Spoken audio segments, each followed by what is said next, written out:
chicos, hay que contaros algo. Esto se ve fuerte, por favor. La Soraya se ha quedado embarazada. Con 14 años. ¿Con el Sebastián? Sí, con el Chesterburger.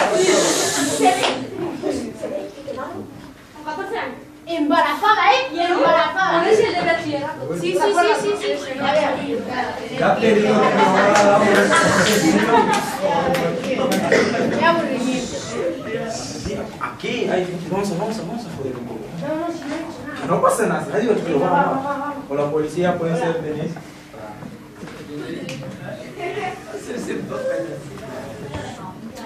Vale, tú no pasa nada, tú ponte que somos hermanos, tío, no pasa nada. ¿Cómo que no le vas a hacer DNI? ¿Cuántos años tienes? 15 y sale en la calle sin DNI. No, es que ni es que ni nada. ¿Qué culpa tuya? Vas de chulo encima, vas de chulo. Mira, tu culpa no. No, culpa tuya no. Vale, los dos. Perdonen, hable, que está entrevistando a la señora. Yo no soy tu amigo, no soy su amigo. ¿Qué le pasa a usted?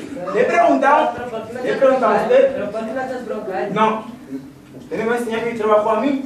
¿Me va a enseñar mi trabajo a mí? No. Vale. Cógelo.